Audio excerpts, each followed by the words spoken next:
ಈಗ ನಾವು ನಾಟಿ ಕುರಿಯಿಂದ ಹಿಡಿದು ನಾರಿಸುವರ್ಣದಿಂದ ಹಿಡಿದು ರಾಂಬುಲೆಟ್ಟಿಂದ ಡಾರ್ಪರ್ ಬಂದಿರೋದು. ಡಾರ್ಪರಲ್ಲಿ ವೆಯ್ಟು ಚೆನ್ನಾಗಿ ಬರುತ್ತೆ, ಸ್ವಲ್ಪ ಕಡಿಮೆ ಅವಧಿಯಲ್ಲೂ ಬರುತ್ತೆ. ಈಗ ಒಂದು F1 F2 ಟಗರ್ ಹಾಕಿದಾಗ ಮರಿ ಚೆನ್ನಾಗಿ ಬರುತ್ತೆ, ತೂಕ ಬರುತ್ತೆ.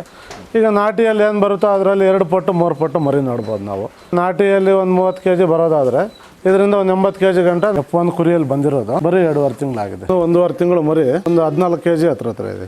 ತಾಯಿ ಚೆನ್ನಾಗಿದ್ರೆ ಮರಿ ಚೆನ್ನಾಗಿ ಬರುತ್ತೆ. ತಾಯಿ ಯಾವ ಥರ ಇದೆಯೋ ಮರಿನೂ ಆ ಥರ ಬರುತ್ತೆ. ನಮ್ಮಲ್ಲಿ F1 ಇಂದ ಹಿಡಿದು F3 ಗಂಟ ಇದೆ. ಪ್ಯೂರ್ ಇದೆ. ಪ್ಯೂರ್ ತೊಗೊಂಡ್ರೆ ಒಂದೇ ಸತಿನೇ ಮರಿ ಬರುತ್ತೆ. ನಮ್ಮಲ್ಲಿ ಕಡಿಮೆ ಬಜೆಟ್ ಇದ್ದಾಗ ಏನು ಮಾಡಿದ್ರೆ F1 ಇಂದ ಒಂದು 3 ವರ್ಷ ವೆಯ್ಟ್ ಮಾಡಿದ್ರೆ ಒಳ್ಳೆ ಪ್ಯೂರ್ ಮರಿನೇ ಪಡ್ಕೋಬೋದು. ನಾಟಿ ಕುರಿ ಯಾರಾದರೂ ಮಾಡ್ತಾ ಇರೋರಿದ್ರೆ ಕಡಿಮೆ ಬಜೆಟಲ್ಲೇ F1 F2 ತೊಗೊಂಡೋಗಿ ಮಾಡ್ಬೋದು. F1 F2ಗಳು ಇದರಲ್ಲಿ F3 ಇದೆ, ಒಂದು F4 ಇದೆ. F1 ಇನ್ನೂ ಈಗ ಪ್ರೆಗ್ನೆಂಟ್ ಆಗಿದೆ, ಇನ್ನೂ ಬರೀ 3 ತಿಂಗಳು.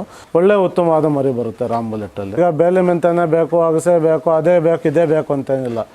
2 ಟೈಮು ಮೇವು ಇದರಲ್ಲಿ ಯಾವ್ದು ಅವೈಲೇಬಿಲಿಟಿ ಇದೆ ಆ ಮೇವು ಕೊಟ್ಕೊಂಡ್ರೆ ಸಾಕು. ಅದ್ರ ಜೊತೆಗೆ ಕೈ ತಿಂಡಿ ತುಂಬ ಇಂಪಾರ್ಟೆಂಟು. ನಾವು ಕೈ ತಿಂಡಿ ಕೊಟ್ಟಿಲ್ಲ ಅಂತಂದರೆ ಕುರಿ ಬೇಗ ಈಟಿಗೆ ಬರೋದಾಗಲಿ ಈಟಿಗೆ ಬರೋಲ್ಲ, ಚೆನ್ನಾಗಿ ಗ್ರೋತ್ ಬರೋಲ್ಲ. ಹಾಲು ಬಿಟ್ಟಾದ್ಮೇಲೆ ಮರಿಗಳು ಕೊಡ್ಬೋದು. ಅಷ್ಟೊತ್ತಿಗೆ ಮೇವು ಪೀಡು ಎಲ್ಲ ತಿನ್ನೋ ಮಟ್ಟಕ್ಕೆ ಬಂದಿರ್ತವೆ. ಈಗ ಪ್ಲಾಟ್ಫಾರಮ್ ಮಾಡಿದ್ಮೇಲೆ ಮರಿ ಸಾಯಲ್ಲ. ಮರಿಗೆ ಕಾಯಿಲೆ ತುಂಬ ಕಮ್ಮಿ. ದಿನದಲ್ಲಿ 24 ಗಂಟೆನೂ ನೆರಳಲ್ಲೇ ಇರೋದಕ್ಕಿಂತ ಬಿಸಿಲು ಒಂದು 2-3 ಅವರ್ ಹೊರಗಡೆ ಬಿಟ್ಕೊಂಡ್ರೂ ತುಂಬ ಒಳ್ಳೇದಿರುತ್ತೆ. ಸರ್ ನಮಸ್ತೆ. ಸರ್ ನಮಸ್ಕಾರ. ಸರ್ ನಿಮ್ಮ ಪರಿಚಯ ಮಾಡಿಕೊಡಿ ಸರ್. ಸರ್ ನಮ್ಮ ಹೆಸರು ರವಿಕುಮಾರ್ ಅಂತ, ಚಿಕ್ಕಬಳ್ಳಾಪುರ ಡಿಸ್ಟಿಕ್ಕು ಶಿಡ್ಲಘಟ್ಟ ತಾಲೂಕು, ಬಸಟ್ಟಹಳ್ಳಿ ಗೇಟ್ ಅಂತ, ಇಲ್ಲಿ ಮುದ್ದಣ್ಣ ದಿನ ತೋಟದ ಮನೆ ಅಂತ ಈ ಜಾಗ. ಸರ್ ಎಷ್ಟು ವರ್ಷದಿಂದ ನೀವು ಕುರಿ ಸಾಕಾಣಿಕೆ ಮಾಡ್ತಾ ಸರ್ ನಾವೀಗ 3 ವರ್ಷದಿಂದ ಮಾಡ್ತಾಯಿದ್ದೀವಿ. ಯಾವ ತಳಿಗಳನ್ನ ನೀವು ಶುರು ಮಾಡಿದ್ರಿ ಸರ್? ಸರ್ ಫಸ್ಟು ನಾರಿಸುವರ್ಣ ಮಾಡಿದ್ವಿ. ಸ್ವಲ್ಪ ತೂಕ ಕಡಿಮೆ ಬರ್ತಾ ಅನ್ನೋ ಕಾರಣಕ್ಕೆ ರಾಂಬುಲೆಟ್ಟಿಂದ ಡಾರ್ಪರ್ ಮಾಡ್ತಾಯಿದ್ವಿ. ಈ ಡಾರ್ಪರ್ ತೆಗೆದುಬಿಟ್ಟು F1 F2 ಇಂದ ಮಾಡ್ತಾಯಿದ್ದೀವಿ. ಎಷ್ಟು ಸಂಖ್ಯೆಯಲ್ಲಿದ್ದಾವೆ ಸರ್ ಕುರಿಗಳು? ಸರ್ ಈಗ ಒಂದು 100 ಇದೆ. ಬೆಳವಣಿಗೆ ಈಗ ಕುರಿ ಮೇಲೆ ಡಿಪೆಂಡ್ ಆಗುತ್ತೆ. ಸ್ವಲ್ಪ ಸಣ್ಣ ಕುರಿ ಆದರೆ 3 kg ಇಂದ ಸ್ಟಾರ್ಟ್ ಹಿಡಿದು ಸ್ವಲ್ಪ ಕುರಿ ದೊಡ್ಡದಾಗಿದ್ದರೆ 4.5 kg ಗಂಟ ಮರಿ ಬರ್ತದೆ. 4.5-4.25 kg. ಫಸ್ಟ್ ಜನ್ರೇಷನಲ್ಲಿ ಈಗ ನಮಗೆ ನೋಡೋದಾದರೆ ಒಂದು 60ರಿಂದ 70 ತನಕ ರೀಚ್ ಆಗುತ್ತೆ, ಒಂದು 1.5 ವರ್ಷ ತನಕ. ಅದೇ ಈಗ F2 ಆದರೆ ಇನ್ನೊಂದು 30 kg ಜಾಸ್ತಿ ಬರುತ್ತೆ. F3 ಆದರೆ ಇನ್ನೊಂದು 30 kg ಜಾಸ್ತಿ ಆಗುತ್ತೆ. ಜನ್ರೇಷನ್ ಮೇಲೆ ಒಂದು 30 kg ಜಾಸ್ತಿ ಇರ್ತವೆ ನೋಡ್ಬೋದು. ಸರ್ ಈಗ F1 ಕುರಿಯಲ್ಲಿ ಒಂದು ಪ್ಯೂರ್ ಟಗರ್ಗೆ F1 ಕುರಿ ಕ್ರಾಸ್ ಮಾಡಿದಾಗ F2 ಮರಿ ಬರುತ್ತೆ. ಆ ಮರಿಗೆ ಮತ್ತೆ ಡಾರ್ಪರಿಂದಾನೆ ಕ್ರಾಸ್ ಮಾಡಿದಾಗ F2 ಕುರಿಯಲ್ಲಿ ಮತ್ತೆ F3 ಮರಿ ಬರುತ್ತೆ. ಆಗ ಸರ್ ಪ್ರೆಸೆಂಟ್ ನಿಮ್ಮ ಹತ್ರ ಯಾವ್ಯಾವ ಜನ್ರೇಷನ್ ಮರಿಗಳು? ಸರ್ ಈಗ ನಮ್ಮಲ್ಲಿ F1 ಇಂದ ಹಿಡಿದು F3 ಗಂಟ ಇದೆ, ಪ್ಯೂರ್ ಇದೆ. ಒಟ್ಟು ಎಷ್ಟು ಮರಿಗಳಿದ್ದಾವೆ ಸರ್? ಸರ್ ಈಗ ಮರಿನೂ ಒಂದು 30 ಮರಿ ಬಂದಿದೆ. ಕುರಿ ಒಂದು 70 ಕುರಿ ಇದೆ. ಅದರಲ್ಲಿ ಈಗ ಫಾರ್ಮ್ಗಳು ಎಲ್ಲ ಇದೆ. ನೀವು ಯಾವ ಥರ ಇದನ್ನು ಮೇಂಟೈನ್ ಮಾಡ್ತೀರಾ ಸರ್? ಮೇವು ಬಂದು ಈಗ 4-5 ಥರದ್ದು ಬೇಕು, ಅದು ಇದು ಬೇಕು ಅಂತ ಹೇಳ್ತಾರೆ. ಈಗ ನಾವು ಸದ್ಯಕ್ಕೆ ಆ ಥರದ್ದೇನು ಆಗ್ತಾಯಿಲ್ಲ. ಈಗ ಒಂದು ಮೈಜು ಬೆಳ್ಕೊತೀವಿ, ಇಲ್ಲ ಜೋಳ ಪೀಡು, 1-2 ಕೈ ತಿಂಡಿ, ಒಂದು ಯಾವುದಾದ್ರಾಗಲಿ ಒಂದು ಪೀಡು ಆಗಲಿ ಒಂದು ಜೋಳ ಆಗಲಿ. ಮೇವು ಒಂದು ರಾಗಿ ಹುಲ್ಲು, ಒಂದು ಏನೋ ಸ್ವೀಟ್ ಕಾರ್ನ್ ಆಗಲಿ, ಒಂದು ಮೈಜ್ ಆಗಲಿ, ಇಲ್ಲ ಒಂದು ಸೀಮೆ ಹುಲ್ಲು, ಈ ಥರದ್ದು ಯಾವುದಾದ್ರು ಒಂದು ಹಾಕ್ಕೊಂಡ್ರೆ ಒಂದು ಟೈಮ್ ಒಣ ಹುಲ್ಲು, ಒಂದು ಟೈಮ್ ಹಸಿ ಹುಲ್ಲು ಹಾಕಿದ್ರೆ ಸರ್. ಎಷ್ಟು ತಿಂಗಳಿಗೆ ಒಂದ್ಸಲಿ ಮರಿಗಳು ಆಗ್ತಿತ್ತು? ಎಷ್ಟು ಸಂಖ್ಯೆಯಲ್ಲಿ ಆಗ್ತದೆ ಸರ್? ಸರ್ ಮರಿಗಳು ನಮ್ಮಲ್ಲಿ ಸಾಮಾನ್ಯ ಎಲ್ಲ ಒಂದೊಂದೇ ಬಂದಿರೋದು. ಯಾವುದೋ ತೀರಾ ಅಪರೂಪ 2 ಬರೋದು, ಎಲ್ಲ ಒಂದೊಂದೇ ಬರೋದು. 8 ತಿಂಗಳಿಗೆ ಒಂದು ಎಲ್ಲ ಕುರಿನೂ ಡಾರ್ಪರ್ ಅಂತೇನಿಲ್ಲ, ಪ್ರತಿಯೊಂದು ಕುರಿನೂ ಸಾಮಾನ್ಯವಾಗಿ ಅದರ ವೈಜ್ಞಾನಿಕವಾಗಿರೋವಂಥದ್ದೇ ಅದು 8 ತಿಂಗಳಿಗೆ ಒಂದೊಂದು ಮರಿ ಬರುತ್ತೆ. ಹಲವಾರು ತಳಿಗಳಿದ್ದಾವೆ ಕುರಿಗಳು. ಹೌದೌದು.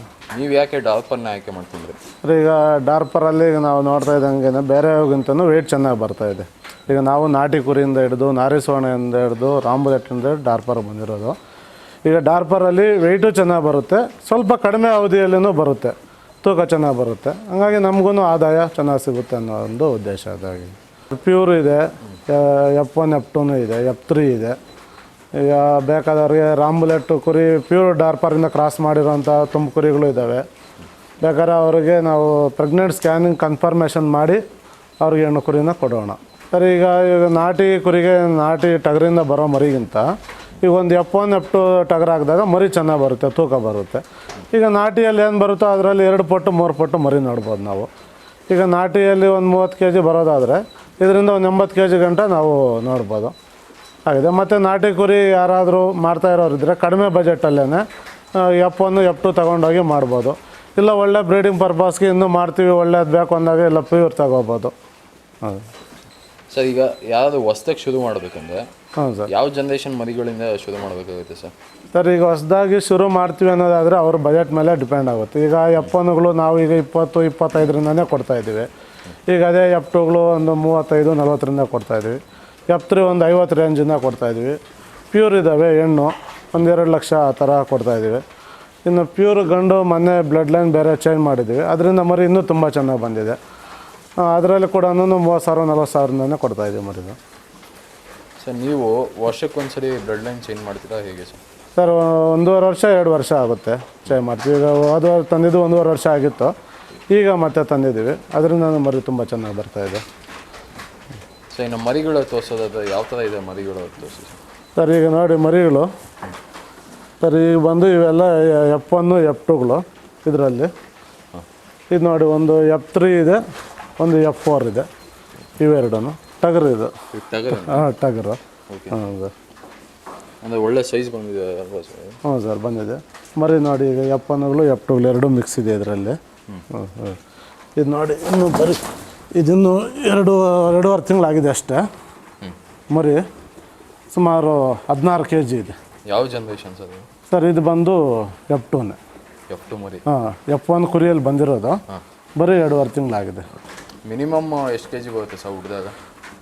ಸರ್ ಕುರಿ ಮೇಲೆ ಡಿಪೆಂಡ್ ಆಗುತ್ತೆ. ಈಗ ಕುರಿ ಚೆನ್ನಾಗಿದ್ದರೆ ಸುಮಾರು 4.5 kg ಅಂತ. ಕುರಿ ಬೇಕಿತ್ತು ಮೊದಲನೇ ಸೂಲು ಮರಿ ಆದರೆ ಅವಾದರೆ ಒಂದು 3 kg ಆ ರೇಂಜಲ್ಲಿ ಬರ್ತದೆ. ಸ್ವಲ್ಪ ಹಳೆ ಕುರಿ ಆದರೆ 3.25-4.5 kg ಅದಾವೆ. ಅದರಲ್ಲಿ ನಾವು ಸಾಕೋದ್ರ ಮೇಲೂ ಡಿಪೆಂಡ್ ಆಗುತ್ತೆ. ಸರಿಯಾದ ಈಗ ಪೀಡು ಮೇವು ಕೊಟ್ಟಿಲ್ಲದೆ ಇರೋವಾಗ ಕುರಿ ದೊಡ್ಡದಾದ್ರೂ ಮರಿ ಅಷ್ಟಾಗಿ ಬರೋಲ್ಲ. ಸರ್ ನಿಮ್ಮಲ್ಲಿ ಎಷ್ಟು ಫೀಮೇಲ್ಗಳಿದ್ದಾವೆ, ಎಷ್ಟು? ಸರ್ ನಮ್ಮಲ್ಲಿ ಈಗ ಒಂದು 80 ಫೀಮೇಲೇ ಇದೆ, ಒಂದು 20 ಮೇಲ್ಗಳಿದ್ದಾವೆ. ಅದರಲ್ಲಿ ಒಂದು 2-3 ಎಫ್3 ಎಫ್4 ಇದ್ದಾವೆ.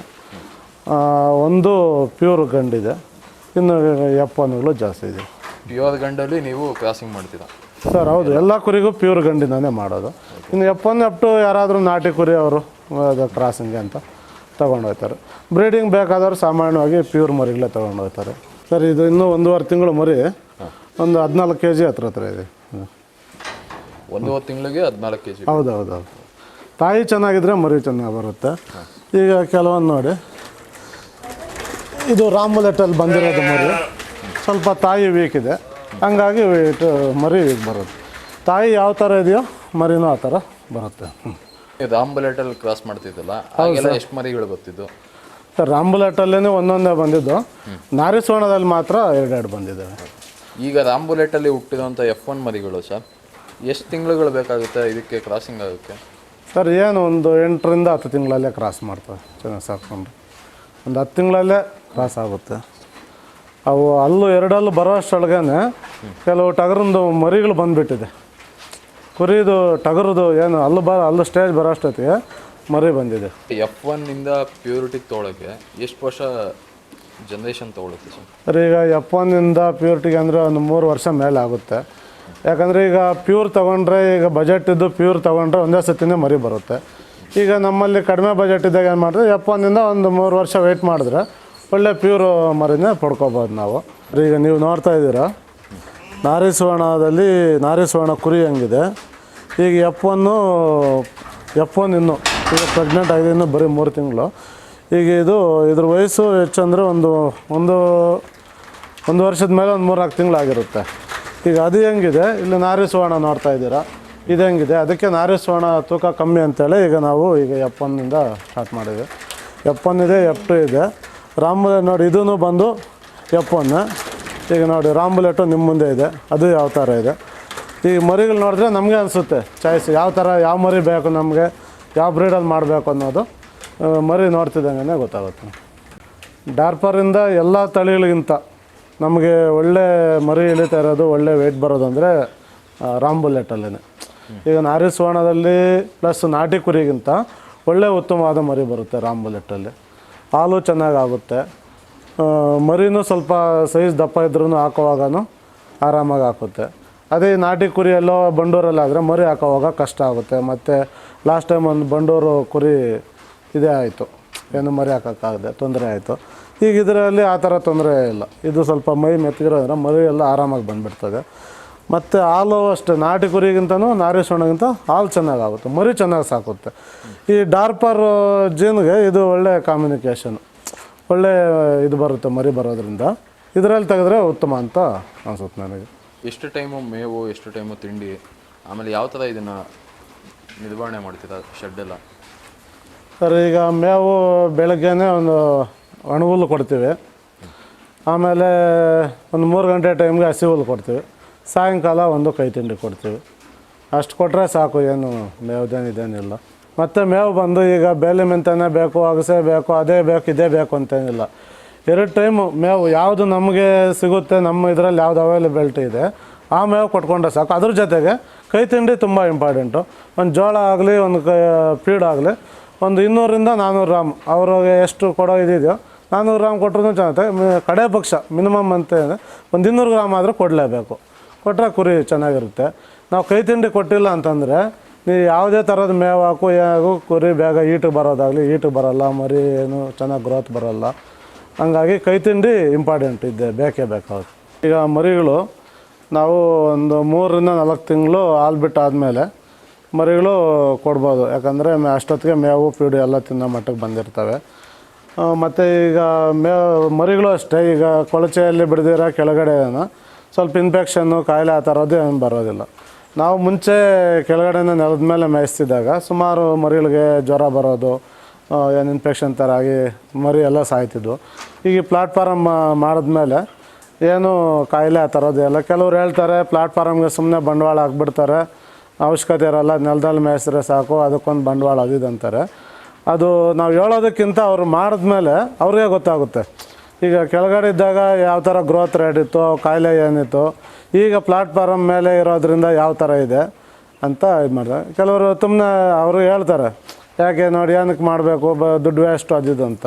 ಹೌದು, ದುಡ್ಡು ವೇಸ್ಟ್ ಎಲ್ಲರೂ ಮಾಡಿ ಅಂತಲ್ಲ, ಅನುಕೂಲ ತగ్గಟ್ಟಾಗಿ ಯಾವ ಬಜೆಟಲ್ಲಿ ಮಾಡ್ಕೊಬೋದು. ಈಗ ಟ್ರೇ ಹಾಕ್ಕೊಂಡು ಮಾಡ್ಕೊಬೋದು, ವುಡ್ಡಲ್ಲಿ ಮಾಡ್ಕೊಬೋದು. ನಾವು ಇದ್ರ ತగ్గಟ್ಟು ನಾವು ಮಾಡಿಕೊಂಡ್ರೆ ನನ್ನ ಇದೆ ಅಂದರೆ ಮರಿ ಸಾಯಲ್ಲ, ಮರಿಗೆ ಕಾಯಿಲೆ ತುಂಬ ಕಮ್ಮಿ. ಮತ್ತು ಹೊರಗಡೆ ಸ್ವಲ್ಪ ಜಾಗ ಇದ್ದರೆ ಈ ಥರ ಹೊರಗಡೆ ಬಿಟ್ಕೊಂಡ್ರೆ ಬಿಸಿಲು ಬೀಳ್ತದೆ. ಬಿಸಿಲು ಬೀಳೋದ್ರಿಂದ ಕುರಿಗೆ ಸ್ವಲ್ಪ ಹೆಲ್ತಿ ಆಗುತ್ತೆ. ಯಾವಾಗ ಈಗ ದಿನದಲ್ಲಿ 24 ಗಂಟೆನೂ ನೆರಳಲ್ಲೇ ಇರೋದಕ್ಕಿಂತ ಬಿಸಿಲು ಒಂದು 2-3 ಅವರ್ ಹೊರಗಡೆ ಬಿದ್ದರೆ, ಇಲ್ಲ ಹೊರಗಡೆನೇ ಮೇಯಕ್ಕೂ ಅನುಕೂಲ ಇದ್ದರೆ ಆ ಥರ ಜಾಗ ಮಾಡಿಟ್ಕೊಂಡಿದ್ರೆ ಹೊರಗಡೆ ಬಿಟ್ಕೊಂಡ್ರೂ ತುಂಬ ಒಳ್ಳೆಯದಿರುತ್ತೆ.